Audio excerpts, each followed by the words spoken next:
So without further ado, I get to introduce the next speaker. Lyse Jameson is an intuitive empowerment coach, two-time international best-selling author, and founder of Optimum Soul LLC. She believes that everyone deserves to be heard, loved, and understood, and is passionate about empowering others to find their inner voice and strength. If you are looking to break toxic patterns, heal past traumas, come to love who you truly are down to your soul, listen to Lyse. Super excited to have you. The stage is yours.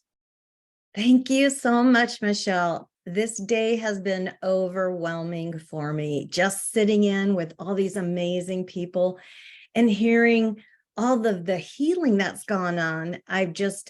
I'm beside myself, really. So thank you so much for having me. I am a survivor as well. And I'll start my story off with something that you, Michelle, said was an attention grabber.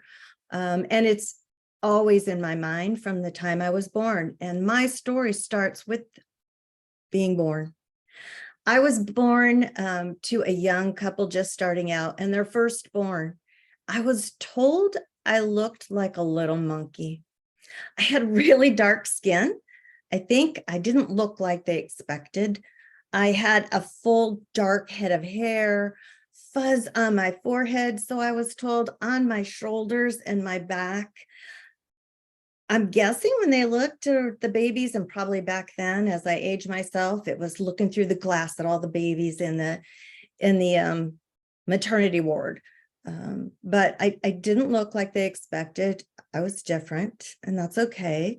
And we move forward, and they come to find out that I'm allergic to milk. I cannot digest any milks, no cow's milk, none of the formulas, not goat's milk, not soy-based formulas. Back then, we didn't have the fancy oat milk and almond milk that we had today, but nothing. I was not able to gain weight. So again, I was told that the pediatrician found a meat-based formula, which sounds about as disgusting as my parents made it out to be, but I was able to gain weight. I was able to digest this meat-based formula. So while I was defective in my own mind from right out the gate, I survived. I survived, and I went on to when I was about 8 years old. My memory of my father being down on his knees in the living room of our home, teaching me self-defense. I was taught to block any hits using my arms in such a way. Why? Because I was bullied. If you were bullied as a child, put a Y for me in the chat. There's so much I know in my adult life that I hear about bullying, but I didn't know that anybody else was being bullied as I was growing up. It was just me. I was tormented every day that I walked to school and on the way home. They would throw rocks. They would say horrible things. They would pull my hair. They would kick or punch. I was miserable. It was a miserable way to start my day. I don't see anybody else. Was there anybody else? Oh, a couple of you. Okay, now I feel better. The following year, I would ride my bike. I was able to now ride my bike to school. Going home one day, there was another big bully who stopped me on my bike dead in my tracks and refused to let me go. I refused to get off of my bike. He tried various scare tactics, and what we've talked about today is emotional and mental abuse. I could tell he was hell-bent on my showing my fear, and I was just as hell-bent not to show it. So I said I didn't care if I was home late. I didn't care if I was going to get in trouble. And it was right about dusk when he got bored enough with me to let me finally go, and I went home. it was only physical, or excuse me, it was only mental and emotional abuse and not physical. And I was very grateful for that. And I survived. In my early teens, I ended up using my self-defense tactics with my birth mother, who took to taking swings, fists, hairbrushes, curtain rods, hangers, whatever, to me. And I'd make her very angry when I blocked those. But I still did. And those sessions seem to be in the morning too, which as I go through my history, it's interesting to start my day off. And maybe that was because my father would go to work. But I ended up having miserable starts to my day through middle school and high school. And quite often I would arrive at school in tears. And it dawned on me again, as I went through life, that when I was called into the principal's office to talk to the counselors, they would ask me, "Are you okay? Is there anything wrong?" Those of us that know when you're at the hands of someone who is abusive, you're afraid. You're afraid to speak out. There is no voice, which is why we're all here today.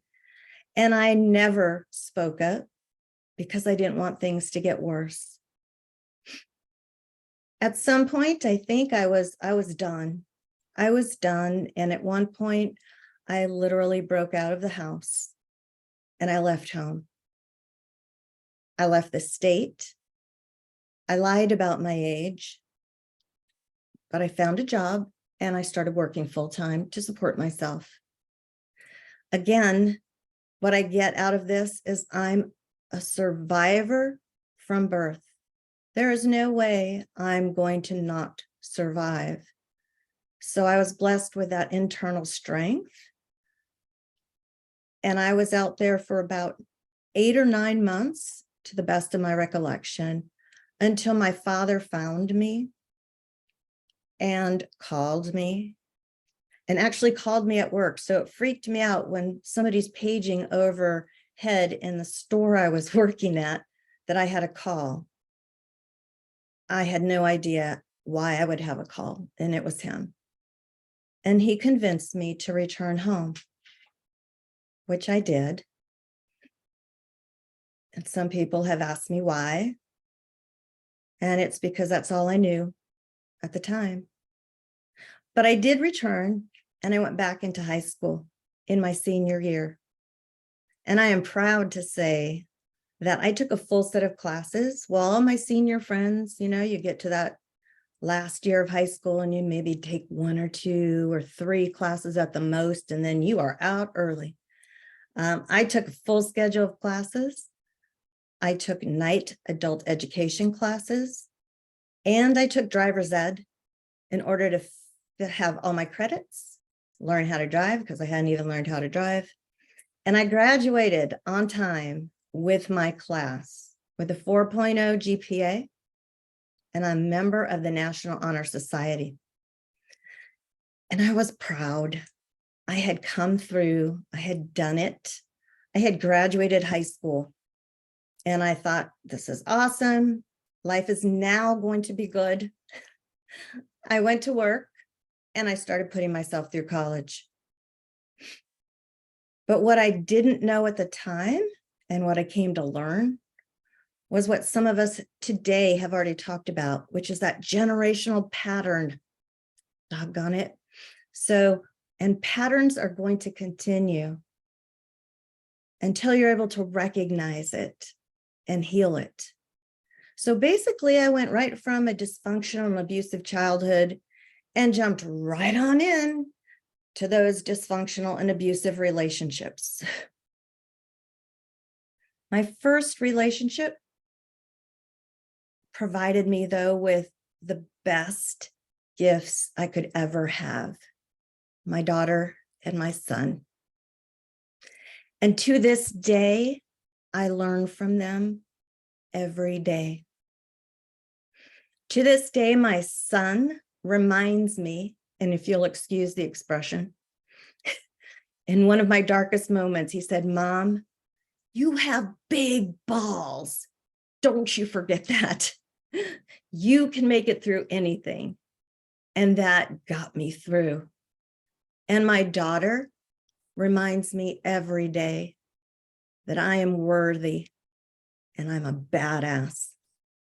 And she's a badass mom to this day. They make me happy. They are my joy. And they are why I have worked on breaking that generational pattern of dysfunction, abuse, toxicity. I went through and endured 4 dysfunctional and abusive relationships. And it came a point, I think around the end of the 3rd, where each time I learned, I healed, I grew, but I went, okay, universe, what the heck am I not learning? Why am I here again? And it dawned on me again, I grew up. So I started going and getting what I knew. That's all I knew. I didn't realize that it wasn't okay completely. And then people that actually were those people that were dysfunctional and abusive looked at me and said, oh, well, you really know how to pick them, don't you? So again, it was my fault. It was because I wasn't worthy. It was because I wasn't doing the right things. It was all on me. And all I ever wanted to do was to be loved and accepted for who I was. But I also realized I never knew who I was until probably my 40s. Honest to goodness. And I'm happy that my kids are way ahead of me on that age line. But I knew when I asked the universe why I was going through everything I was going through, it was because I'm meant to help others. Just like a lot of you who are here today, I am here to help people through their journeys of family dysfunction, domestic violence, manipulation at the hands of a sociopathic narcissist, and PTSD. Yes, I added that one to my list. Shortly after my 2nd child was born, I had 3 accidents within 13 months, with the last 2 accidents 13 days apart. I was actually on my way to physical therapy, and it took all my strength to get in the car and drive myself there when I was rear-ended for the 3rd car accident. I couldn't get back in the car. I literally parked my car and refused to get in it. I was diagnosed with PTSD. I couldn't drive myself. I couldn't ride with anybody in a car for many months. But what I had at that point were people, as we've discussed, that have been there, that could mentor, that could accept me, that could show me how to heal. And that's what I am extremely passionate about and have done through all of my career within human resources in the corporate world, training and development, employee relations, as well as privately as a consultant, as a birth educator and assistant, as an educator in all the different modalities. I never truly loved myself until I was able to heal. So I want to offer you one of my greatest or newest community groups, which is to speak your truth through my website of Optimum Soul, and I'll put that in the chat, where I'm dedicated to supporting you in a safe, non-judgmental space. And I think it was somebody today, and I apologize not remembering who, that said, there's 8 billion people, right, Michelle, in the world. If I'm not the one, that's fine. Please find someone, but learn to honor and love who you are at your core. Find that and just speak your truth. Thank you so much for letting me share. I could go on forever because I'm so passionate, but I see the hint that you're here, Pearl, and I appreciate you so much and all the work that you and Michelle do and all of you here. Thank you. I can't hear you. Sorry. That's okay. Just Thanks, want to Michelle, let you for know. being like, thank you, and we can listen to all of you guys forever, but of course, but I wrote down the word for me that just kept talking about was resilience. My oldest son was adopted too, and to watch his story unfold. But I wrote down resilience and that, you know, overcoming as well. I mean, I remember being, I was short I was the shortest in my school. I was shortest in my family.